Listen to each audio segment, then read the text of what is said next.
Exclusive bonus. A conversation with Jim and Bob. In July 2006, Jim Rohn and Bob Proctor were at the top of their careers as icons in the personal development industry. Both spent 4 decades speaking to audiences around the world. They had each influenced millions of people at live events and many millions more through their books, audios, and videos. Despite of all their travels and thousands of events, neither of them had ever met the other. Rick Johnson, who had been mentored by both men, wanted to change that, so he scheduled one of his Claim Your Power Now weekend events and invited Bob and Jim to speak. Both accepted, and the stage was set for the one and only time they will ever appear together in front of the audience. To say it was a magical moment is an understatement. The ages of all wisdom of these two sages were awe-inspiring. Below is the transcript of the conversation.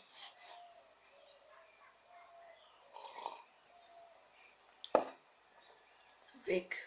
Bob, if you had to select a single most important principle for success, what it will be? Bob. You really have to focus on the other person you're serving and what you're doing for them. I believe most people are thinking for themselves and not the other person. Vic. Jim? Jim. I've been asked the following questions. How is it possible to be greatest? How is it possible to have great wealth, power, income, or influence? How do you get self-respect or respect from others? The answer is, he that wishes to be greatest, let him find a way to first serve many.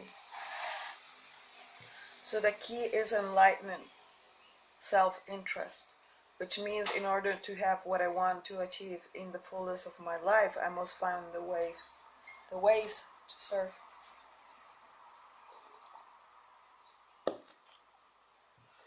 Jim, Vic, Jim, when you are making a decision, how do you know it is a good one?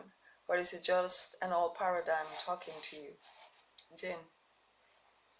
Sometimes you know and sometimes you don't. It all depends. People look back and say, I spent too much money and time on that project. And that's part of your education on how to make better decisions. If it is a high drama decision, you may have to get away to think. There's an interesting phrase in the Bible that says that every once in a while you should enter your closet and shut the door. Not necessary to shut yourself in, but to shut everything out of a while, for a while. For me, sometimes the best time to make a decision is to get away from the noise, the traffic, and the family. Not what you don't love everybody and all the activity, but sometimes during the decision making you've got to get away. One of my best ways to do that was to ride my dirt bike on the Jout trails up to the top of the mountains in Northern California where I lived up there. It was a great place to shut the door on everything, and I have some quiet time to think things over. Vic. Bob, how do you know it's intuition and not the old paradigm? That's a good question.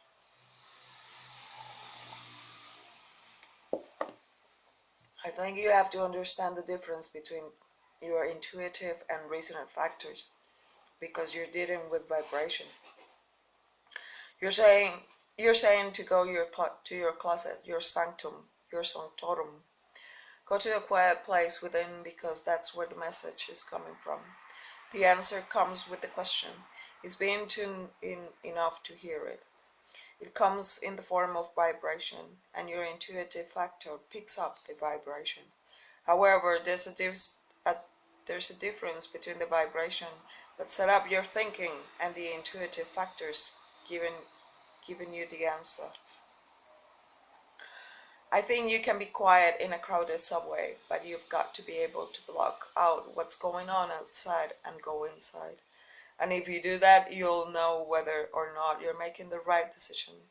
Your intuitive factor never lies. It's spirit talking to you, and the question and the answer are one and the same. It's like I always say, a rhetorical question without an answer is a statement. It's like having an inside of a room without having an outside. It's the law of opposites. I think you have to train yourself. I've been doing it for about as long as Jim, and there aren't many people who have been doing it longer than I have. I work at studying the difference between thought, vibration, and intuition. You'll get to where you can you'll you'll get to where you can tell the difference, and it is the inner know. Jim, part of it's taking a chance to go to any enterprise. It is to go to any enterprise. It's to know how to get in. Then you have to think how to get out. I met Neil Armstrong, the first man on the moon, and he said, going to the moon, all you had to do was solve two problems. The first was how to get there. The second was how to get back. Make sure you don't live till you solve both problems. Vic, Jim, during your journey to success, what has been your greatest obstacle and how did you overcome it?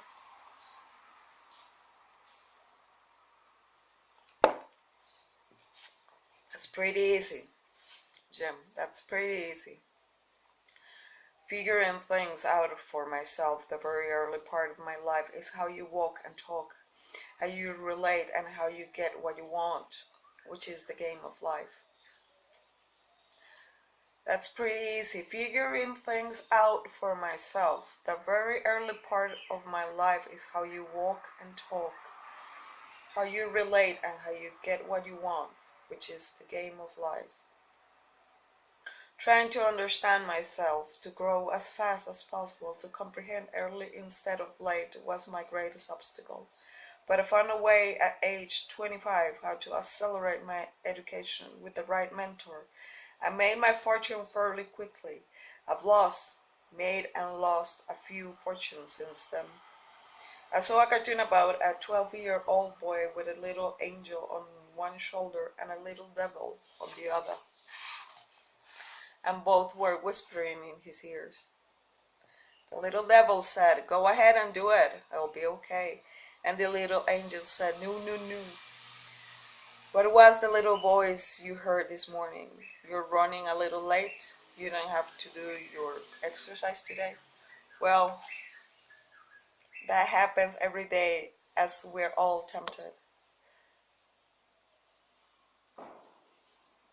The light turns red and you have to make a decision whether you run it because you're running late or to be on the side of caution and wait.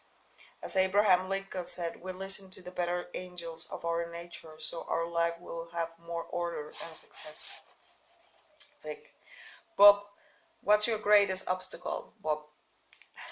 My first mentor and coach, Ray Stanford, the one that gave you Think and Grow Rich, used to say, Think and Grow Rich was Napoleon Hill. Bob, you're the only problem you've ever had, and you're the only solution. It took me about 5 years to understand that. Maybe he handed the book. I really believe when a person gets to a point where they understand they're the only problem they're ever going to have, I think the rest of the road becomes pretty smooth. Because if they think there's anything else in the road, they're in trouble. You can't win if you're the victim. Vic, Bob, if you had one part of your life to re-experience, what it would be and why? Bob, I really enjoyed it now, so I don't want to go back and do any of it.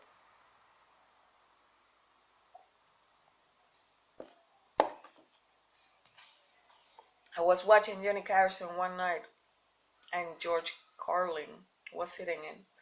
Vincent Price was on as a guest, and he has just shot a pilot. Carlin asked him, "Well, Vincent, what's the show about?" Price replied, "It's about a train, and I'm the conductor. But this train is a different train. You can buy a ticket and go back to any point in your life you would like to start over. When you get to that point, I can stop the train and let you off. and you can start your life over from that. I think everybody would like to go back and start their life over at some points, don't you?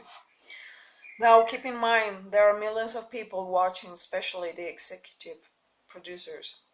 Carlin's pulling on his beard and say, "No, I don't think so. If I went back and started anything over, I wouldn't be me, and I like me. I wouldn't want to change things in my past, and there have been some wild ones, or relive it again. It's made me who I am, and prepared me to do what I'm doing. I love where I am at. I love where I'm at." Vic, Jim, how about you, Jim? I've got a long list of unique experiences. I was in Rome one time, and before I was introduced, someone said, "Jim Brown loves the music of Andrea Bocelli, the blind opera singer." So when I walked up to the podium, all 9,000 Italians stood up and sang one of Bocelli's songs for me in true Italian style, and tears and everything. When I go back home, I told this story to my grandchildren. I said, "Here's the thing. A choir of 9,000, an audience of one. That's the Italians." Wow.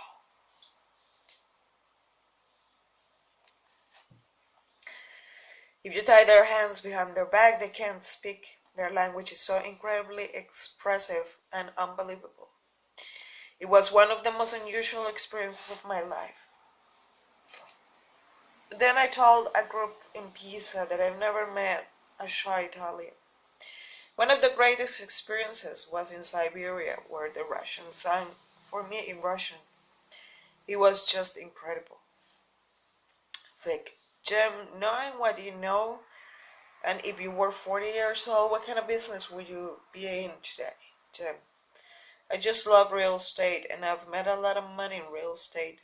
I'm sure Bob can relate to this. For every one we made, there was one we passed up.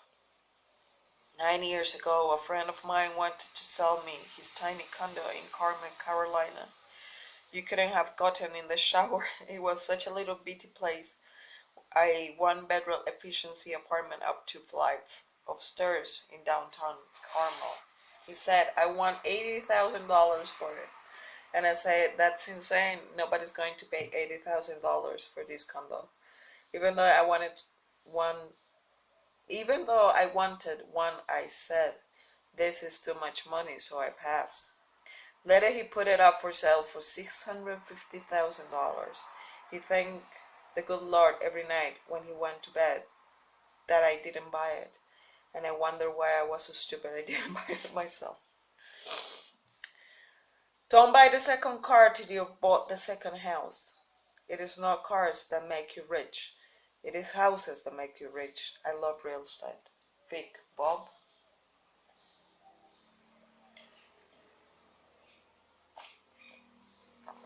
I really got me emotional the whole time. I'll probably go into network marketing, as it is a way you can leverage yourself. You can help a lot of people, and you can earn a lot of money, and you have a lot of fun on your own time. I think it's a great concept. Network marketing. Bob, how do you like it?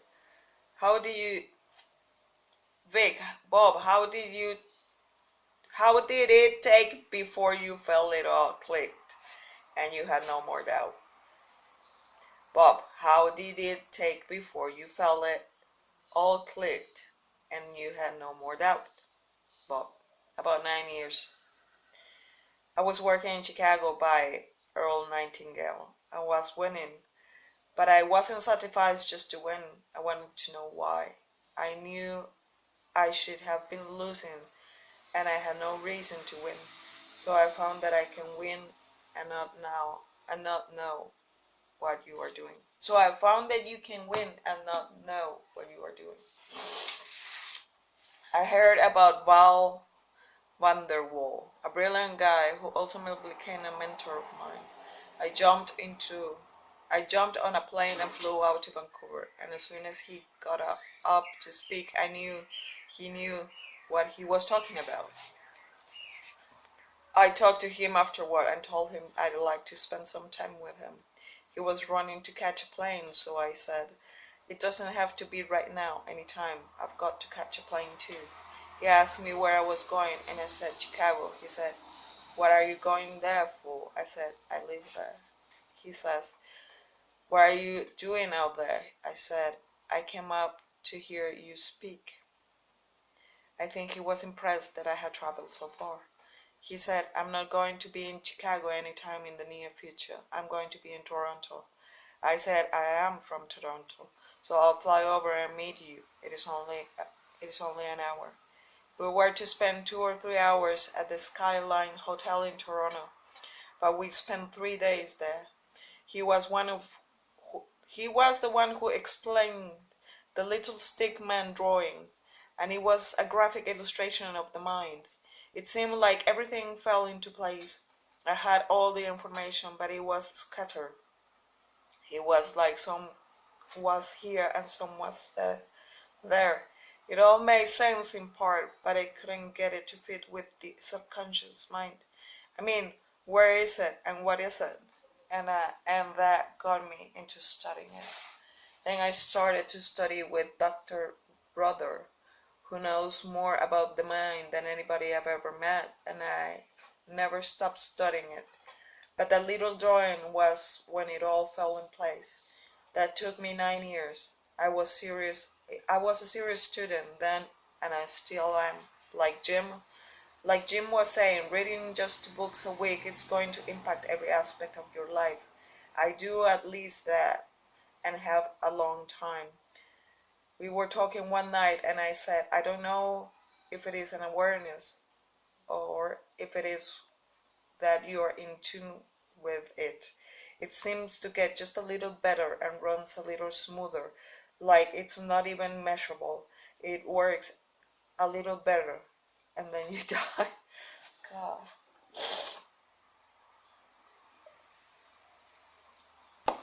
Jim, the difference between a professional and an amateur is if they lose a close game, the amateur probably let it affect him forever. For the professional, it only lasts a few minutes, and they say, "Tomorrow night we'll run them off the court." But the amateur lets it linger and linger. I know I was getting better when my reaction time was better and faster to some of my losses, and I was saying, "I shall recover." Bob, it's like Napoleon Hill said, there's a difference between wishing for a thing and being ready to receive it. Nobody's ready for the thing, so they believe they can acquire it. And then the secret is that they don't submit to failure. The amateur submits to failure. The successful person believes they just made a mistake. Jim, probably the biggest challenge is golf. You make a bad shot because you can't wait 30 minutes to do your next play. Recovery time has got to be almost right away to put it in its place. It is like losing a child. I don't know what that's like. It's never happened to me. But you have to find a place to put it. It's going to affect you for the rest of your life, but it shouldn't destroy your life.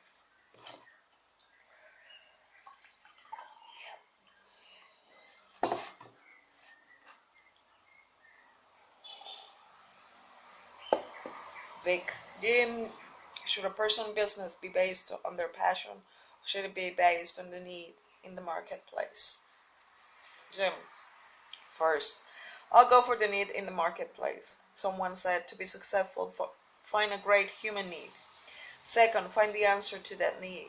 And third, take the quality and quantity of service to as many people as you can reach in your lifetime. So that's pretty simple. There are some things you can do extremely well and not be passionate about. You can get very rich and not necessarily find your passion, what really turns you on. You find a job, you feel a need, do it extremely well, and fortune is waiting for you. But it might not be high energy passion that does it. It's just a simple knowledge of how to acquire something, render enough service to get it done, and inspire enough people to be successful. And you can become successful as well. Passion is a whole different subject. Bob, how about you? You got a lot of views on passion. Bob, you should consider what you're passionate about I think you should spend your life doing it, but that doesn't necessarily mean that's how you're earning money. Money isn't made for working. Money is made for providing service, which doesn't mean you're working at all. I'm providing a service and earning money in Australia, but I'm not in Australia. So I think you should work at what you love, something you're passionate about, but it doesn't have to be where you're earning your money. Now, if you can earn your money there, that's a bonus. So here they have different opinions about that. I like Jim's answer more. Jim, that's an unbeatable combination. It's a beautiful combination if you're fortunate enough to hit that, but if you're not, it really doesn't matter. I know people who love to paint and say that's what you should do. Find another way to earn money if you have to. So I'm all for spending your days doing what you love. Jim, ultimately the greatest passion is to be extremely successful so that you can bless not only yourself and your family but others along the way.